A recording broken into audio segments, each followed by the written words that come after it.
بسم اللہ الرحمن الرحیم۔ بسم اللہ والصلاة والسلام علی رسول اللہ وآلہ ومن السلام علیکم ورحمۃ اللہ وبرکاتہ۔ ایک ویڈیو میری نظر سے گزری ہے اور اس ویڈیو نے بہت دلچسپ ویڈیو ہے۔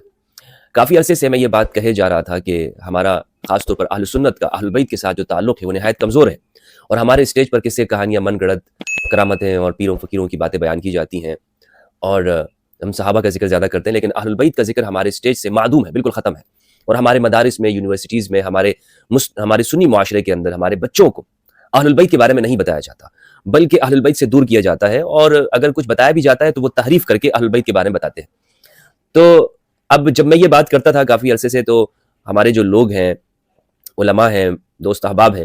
تو وہ کہتے تھے کہ مفتی ہمدرد تو رافضی ہو گیا ہے، یہ رافضیوں والی بات کر رہا ہے، یہ ان کو خوش کر رہا ہے، وغیرہ وغیرہ۔ اور میں اس کے نقصانات بھی گنواتا رہا ہوں کہ جناب علی، اگر ہم اہل البیت کا ذکر نہیں کریں گے، حدیث ثقلین کو بیان نہیں کریں گے، تو اس کا نقصان کیا ہوگا؟ ہمارا سنی وہ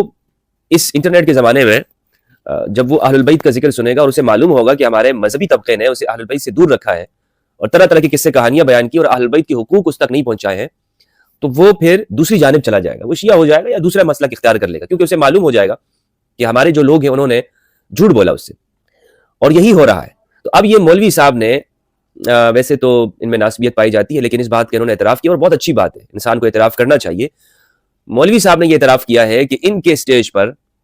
اہل سنت، خاص طور پر دیوبندی مسلک کے چونکہ یہ نمائندے ہیں، تو دیوبندی اسٹیجوں کے اوپر، دیوبندی کانفرنسز کے اندر، جلسے جلوسوں میں اہل البیت کا ذکر نہیں ہوتا۔ میں سب سے پہلے تو شاباش کہنا چاہتا ہوں اور ان مولوی صاحب کی ہمت کو داد دیتا ہوں کہ انہوں نے اپنے فرقے اور مسلک کے اندر رہتے ہوئے یہ بات کر دی۔ یہ جرأت کی بات ہے، انہوں نے جو بات کہی ہے اس پر ان کو داد دینا بنتی ہے، اور ان کی ہمت کو میں سلام کرتا ہوں کہ انہوں نے سچ بات کہی ہے کہ اہل البیت کا ذکر نہیں ہوتا ہے، اور ساتھ میں انہوں نے یہ بات بھی کہی ہے کہ دوسروں کا بیان زیادہ ہوتا ہے، دوسروں کی شان، ان کے فضائل، ان کے حقوق زیادہ بیان کیے جاتے ہیں، یعنی امہات المومنین ہو یا صحابہ کرام ہو، اور اس کی وجہ بھی انہوں نے یہ بیان کی کہ ہمارے ہاں اس لیے ان کی شان کو بیان کیا جاتا ہے کہ یہ اپنی نجات کا ذریعہ سمجھتے ہیں کہ صحابہ کرام کا ذکر، ان کے فضائل اور ان کے حقوق کا بیان ان کی نجات کا ذریعہ ہے، ان کی آخرت اسی سے بنے گی۔ اور ایک وجہ اور بھی یہ بیان کی کہ چونکہ ان پہ تبرہ ہوتا ہے تو اس لیے ہم ان کے حقوق زیادہ بیان کرتے ہیں۔ لیکن یہ اعتراف بالکل موجود ہے، اور یہ حقیقت بات ہے کہ ان سب کے باوجود، یعنی صحابہ کرام کے فضائل بیان ہوتے ہیں، جلسے جلوس ہوتے ہیں، حتیٰ کہ معاویہ بن ابی سفیان، جن کے بارے میں اہل سنت نے کہا ہے کہ کوئی صحیح روایت ان کی فضیلت میں نہیں ہے، اہل سنت محدثین نے لکھا ہے، جلیل القدر ائمہ نے، بخاری کے استاذوں نے بھی یہ بات لکھی ہے، حتیٰ کہ ابن تیمیہ نے بھی یہ بات تسلیم کی ہے، اور جنہوں نے بیان کی ہے معاویہ بن ابی سفیان کے فضائل تو بہت کمزور درجے کے ہیں، حتیٰ کہ اگر مسلم میں بھی موجود ہیں تو وہ حدیث من گڑت ہے، لیکن ان کی شان بیان کی جاتی ہے، ان کے بارے میں ان کے حقوق بیان کیے جاتے ہیں۔ لیکن دوسری جانب اہل البیت کا جو طبقہ ہے، ان کی حقوق، ان کے فضائل، ان کی شان اہل سنت اسٹیج، خصوصاً دیوبندی مسلک میں بیان نہیں ہوتے، اور اس کا انہوں نے بہت شکوہ ظاہر کیا۔ تو اب یہ وہ بات ہے کہ جو میں کہا کرتا تھا، اور جس پر مجھے یہ الزامات ملتے تھے، جس پر مجھے یہ فتوے سننے کو ملے، جس پر مجھے یہ میرے خلاف فتوے لگے کہ مفتی ہمدرد یہ شیعہ کی ترویج کر رہا ہے، شیعہ افکار کو پھیلا رہا ہے، اور اہل سنت کے نام پر فلاں فلاں، تو آج انہوں نے مان لیا، تسلیم کر لیا۔ اب میں آپ اس بات کی طرف آتا ہوں جو اس سے آگے ایک بہت ہی زیادہ انٹرسٹڈ ہے، یعنی دلچسپ بات کیا ہے، آخر اس مولوی صاحب کو یہ ضرورت کیوں پڑی؟ آج ہی ضرورت کیوں پڑی؟ آج ہی یہ ضرورت کیوں پڑی کہ انہوں نے اس کا اعتراف کر لیا؟ کیا وجہ ہے؟ آپ کے ذہن میں کیا آتی ہے بات؟ انہوں نے اعتراف کیوں کیا ہے کہ اہل سنت اہل بیت کے فضائل بیان نہیں کرتے؟ اس کی وجہ میں آپ کو بتاتا ہوں۔ اس کی وجہ یہ ہے کہ میں یہ کہہ چکا ہوں کہ رفتہ رفتہ چند سالوں میں، آنے والے چند سالوں میں آپ دیکھ لیجئے گا کہ یہ جس کو کہتے ہیں نا کہ اہل بیت سے جو دور ہونے کا جو مسلک ہے، خواہ اس کو آپ کوئی بھی نام دیں، اصحاب، آپ ان کو یہ نام دیں، روایت کا نام دیں، یا زیادہ میں اس چیز کو کھولنا نہیں چاہتا اس بات کو، یعنی وہ لوگ کہ جو اہل بیت سے دور ہے اور ان کے پورے مسلک کھڑے ہیں، ایک ناسبیت ہے، خواہ ان میں ناسبیت پورے درجے کی پائی جاتی ہو یا کم درجے کی پائی جاتی ہو، آنے والے چند وقتوں میں اگر انہوں نے اہل بیت کے فضائل اور حقوق کو تسلیم نہ کیا اور اپنے اسٹیج پہ بیان نہ کیا، یہ ختم ہو جائیں گے دنیا سے، یہ ختم ہو رہے ہیں۔ اس وقت یا تو یزیدیت بچے گی یا حسینیت بچے گی، یہ جو درمیان میں رہتے ہیں نا، درمیان میں، یعنی ہم اہل بیت سے محبت بھی کرنے والے ہیں، ہم فلاں فلاں، لیکن وہ اہل بیت سے محبت کرنے والوں کو، ان کے نام لینے والوں کو تکفیر کرتے ہیں، ان کو کافر قرار دیتے ہیں، ان کو قتل کرنے کی بات کرتے ہیں، یہ ختم ہو جائیں گے۔ یہ اس لیے ختم ہوں گے کیونکہ آج تک تو انہوں نے علم اور معرفت کو پہنچنے نہیں دیا، نالج کو آگے نہیں پہنچنے دیا، اور جہاں پر بات ہوتی تھی اہل البیت کی تو فوراً ساتھ میں یہ دوسروں کا تذکرہ شروع کر دیتے تھے، یا ساتھ میں یہ بھی کہتے تھے کہ ان کا علم نہیں ہے، ان کے اہل البیت کے جو علوم ہے وہ تو فلاں، ان پہ تو شیعوں کا قبضہ ہے، اور ان کے جو علوم ہے وہ آگے منتقل نہیں ہوئے ہیں. تو اب لوگوں کے ذہن میں یہ بات آ رہی ہے کہ اگر ابو حنیفہ کا علم 1000 برسوں تک محفوظ رہ سکتا ہے, سلامت رہ سکتا ہے, مالک, شافعی, احمد بن حنبل کے علوم, ان کی فقہ, ان کے لاکھوں مسائل, ان کی بیان کردہ روایات آگے پہنچ سکتی ہے, تو امام جعفر صادق, امام محمد الباقر, امام زین العابدین, امام موسیٰ کاظم, امام علی رضا علیہ السلام, ان کی علوم آگے کیوں نہیں پہنچ سکتے؟ یہ تو محبت وحی کے علوم ہے, یعنی علوم نبوت ہے, آگے یہیں سے پہنچیں گے. تو ان کا کیوں, ان کی امت نے ان کے علوم کیوں نہیں پہنچائے؟ اور اگر پہنچائے ہیں, ایک زمانے تک پہنچائے ہیں, تو آج ہماری نسل اس سے واقف کیوں نہیں ہے؟ بھئی سوال آیا نا. تو اب جب نوجوان اس کی کھوج میں پڑ گیا, نوجوان نے انٹرنیٹ پہ گیا, گوگل پہ گیا,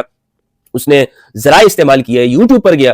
تو اس کے سامنے یہ بات آ گئی کہ دنیا بھر کا جو علم ایک جگہ جمع ہو گیا ہے. نوجوان کے ذہن میں اب یہ بات آ رہی ہے کہ میرا جو مولوی ہے نا, میرے مسلک کا, میرے ملک کے اندر, یہ جھوٹا ہے, یہ کذاب ہے, یہ اہل بیت سے دور کرنے والا انسان ہے, اس نے اہل بیت کا علم ہم تک نہیں پہنچایا, یہ بہت بڑا ظالم ہے, خائن ہے, غدار ہے. لہٰذا اب اس کے نزدیک یہ جو مذہبی طبقہ ہے, جس فرقے میں یہ رہ رہا تھا, وہاں سے نکلے گا, یہ نہیں رہے گا وہاں پر, یہ اس جگہ پر بالکل نہیں رہے گا. لہٰذا یہ جو ناسبیت ہے, ناسبیت اس کو کہے, یا یہ جو مسلک ہیں جتنے بھی, یہ سب ختم ہونے والے ہیں, یہ سب بالکل ملیا میٹ ہونے والے ہیں اس نالج کے زمانے میں. کہاں جائیں گے لوگ جائیں گے اہل بیت کے پاس. میں یہ نہیں کہہ رہا ہوں کہ شیعہ ہوں گے, اس پہ میں بات کر چکا ہوں کہ ممکن ہے کہ شیعت کی طرف چلے جائے, لیکن اگر آپ بچانا چاہتے ہیں تو آپ اس کا تذکرہ کریں, اہل بیت کی علوم بیان کریں. تو یہ مولوی صاحب نے تو خیر یہ بات نہیں کی, اور مگر یہ بات میں آپ کو بتاتا چلوں کہ حقیقت یہ ہے کہ ہمارا نوجوان ہمارے ہاتھ سے نکلتا جا رہا ہے, اور وہ نکلے گا, اور اس کی وجوہات میں آپ کو بیان کئی مرتبہ میں نے کی ہیں, اور جو کہ آج اس مولانا نے اعتراف کیا ہے. ایک اور اہم بات یہ بتاتا چلوں کہ ہمارے ہاں فضائل جب بیان کرتے ہیں نا, اہل سنت میں پوری طور پر تطہیر کی ضرورت ہے. اہل سنت میں تطہیر اس معنوں کے اندر کہ یہ حکمرانوں سے زیادہ متاثر رہے ہیں, اور حکمران ہر زمانے کا وہ اپنی مرضی کا مذہب وہ آگے پہنچاتا ہے. یعنی بنو عباس کے زمانے میں جو کچھ تعبیرات لکھی گئی, بنو امیہ کے زمانے میں لکھی گئی, لازم بات ہے اس دور میں اہل بیت سے دوری کی تعلیمات ہوں گی, وہ تو کوئی اہل بیت کے پرچار نہیں کریں گے نا. تو اب یہ وہاں سے متاثر ہے. اس لیے آپ نے دیکھا ہوگا کہ مسلم معاشروں کے اندر, خاص طور پر سنی معاشرے میں, جو حکمرانوں کے ساتھ ڈیلنگ کرنے کا جو طریقہ ہے, یا ان کے ساتھ ان کے قربت کا, یہ ہمارے سنی علماء کا زیادہ رہا ہے. یعنی ان کے اوپر حکمرانوں کا اثر زیادہ ہوتا ہے, یہ پسندیدہ ہوتے ہیں وقت کے ظالم حکمرانوں کے. یعنی جو شخص محب اہل بیت ہوگا نا, وہ حکمرانوں کا پسندیدہ نہیں ہوگا. اس کی میں مثال آپ کو دیتا چلوں, طارق جمیل صاحب ہے. طارق جمیل صاحب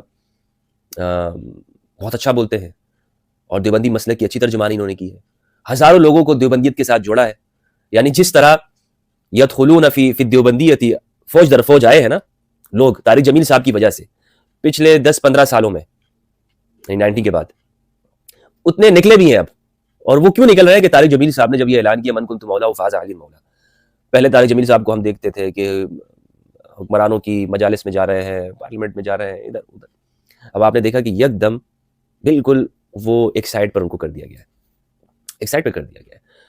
تو جو ہمارا سنیت ہے, جو جس کو سنیت کہتے ہیں, یہ شروع زمانے سے یہ حکومت کے یعنی ظالم حکمرانوں کے چھتری کے تلے یہ پھیلتا رہا ہے. اور اسی لیے جو اہل بیت سے محبت کرنے والے لوگ تھے, ان کے علوم کو بیان کرنے والے تھے, ان کے علوم کو زیادہ ترویج نہیں ہوئی, ان کو چھپایا گیا, ان لوگوں کو قتل کیا گیا, ان لوگوں کو سائڈ پہ دیوار کے ساتھ لگایا گیا. کیوں؟ اس لیے کہ اس طرف جو تھے طاقتور طبقہ, وہ کون تھا؟ وہ اہل بیت کے مخالفین طبقے تھے.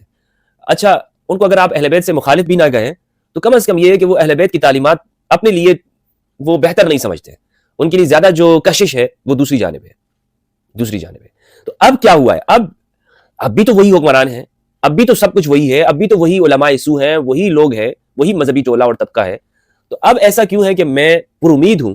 اور میں یہ دیکھ رہا ہوں کہ آنے والے تقریباً 5-6 سالوں کے اندر آپ دیکھیں گے کہ یہ جو مذہبیت ہے, یا تو یہ اس کے اندر بہت بڑی دراڑ پڑے گی, یہ ختم ہو جائے گی, اور اس کے جو نوجوان طبقہ ہے وہ ان کے ہاتھوں سے, جس طرح ابھی تو ان کا اعتبار اٹھا ہے, آنے والے وقتوں میں وہ کنورٹ ہو جائے گا, وہ چلا جائے گا, اس کسی اور جگہ جائے گا. یہ میں کیوں کہہ رہا ہوں؟ یہ میں اس لیے کہہ رہا ہوں کہ یہ صورتحال نہیں رہی ہے انٹرنیٹ کے بعد. یہ صورتحال کون سی والی صورتحال کہ وہ جو قتل کیا جاتا تھا, وہ جو مارا جاتا تھا, اب بھی اگر کہیں پر مارا جاتا ہے تو وہ لوگ بیوقوف ہیں. لیکن میں یہ دیکھ رہا ہوں کہ اب وہ بات کی طرف آ رہے ہیں, یعنی وہ بات کرنا چاہتے ہیں. پہلے تو وہ بات نہیں کرتے نا. اب مثال کے طور پر اب مناظرے ہو رہے ہیں, ڈیبیٹ شروع ہو گئے, کیونکہ انہیں پتہ چل گیا کہ اگر ہم اپنے آپ کو بچانا چاہتے ہیں تو خود کو ہم نے اپنے آپ کو علمی طور پر لیس کرنا ہوگا. صرف دوسروں پر کفر کے فتوے یا دوسروں کو راستے سے ہٹانے کی سوچ وہ اب ان کو کام نہیں دینے والی. اس لیے انشاءاللہ میں اس کے ساتھ ساتھ یہ بھی پر امید ہوں کہ پاکستان جیسے معاشرے میں یا مسلم معاشروں کے اندر یہ جو مذہبی طور پر جو تشدد کی جو سوچ ہے وہ آہستہ آہستہ ختم ہوگی, اور ایک یعنی لبرل سوچ یا دوسروں کے ساتھ, اس کو عربی میں کہتے ہیں التعايش السلمی. التعايش السلمی یعنی دوسروں کے ساتھ پرامن طور پر رہنا, کیونکہ ایک جو اصطلاح یوز ہوتی ہے التقریب بین المذاہب, بہت سارے لوگ اس کا انکار کرتے ہیں, اور خود بھی میں, ٹائٹل تو میرا یہی ہے انٹرفیتھ ہارمونی, لیکن مذاہب ایک دوسرے کے قریب ہونے کی جو سوچ ہے بطور ٹائٹل تو ہے لیکن حقیقت میں نہیں ہو سکتا. حق اور باطل کبھی ایک دوسرے کے ساتھ مل نہیں سکتا ہے.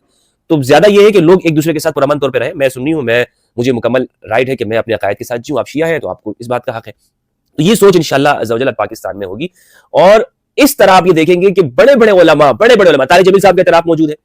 انہوں نے کیا اعتراف کیا ہے کہ مولا کا بالکل واضح معنی انہوں نے بیان کیا, اگرچہ آگے جا کر وہ ایک جگہ پہ رک گئے ہیں, اور وہ ان کی مجبوری, ہم سب سمجھ سکتے ہیں کہ ان کی مجبوری ہے کہ اہل بیت کے قریب ہونا بہت قربانی مانگتا ہے, بہت زیادہ قربانی مانگتا ہے. آپ کو اپنے پورے معاشرے سے کٹ جانا پڑتا ہے, لیکن ایک وقت انشاءاللہ ایسے آئے گا کہ لوگ جوق در جوق یدخلون فی الثقلین افواجا, فوج در فوج ثقلین میں لوگ آئیں گے قرآن اور اہل بیت کے پاس. تو یہ میری باتیں گزارشات تھیں اس حوالے سے کہ میں اس بات کو دیکھتا ہوں کہ ہمارے جو علماء ہیں وہ اعتراف کیے جا رہے ہیں. اللہ سبحانہ و تعالیٰ سے دعا ہے کہ پروردگار ہمیں حق سچ کہنے کی توفیق عطا فرمائے اور قرآن اور اہل بیت کے ساتھ ہمارے تعلق کو مضبوط فرمائے. السلام علیکم ورحمۃ اللہ وبرکاتہ. Thanks for watching.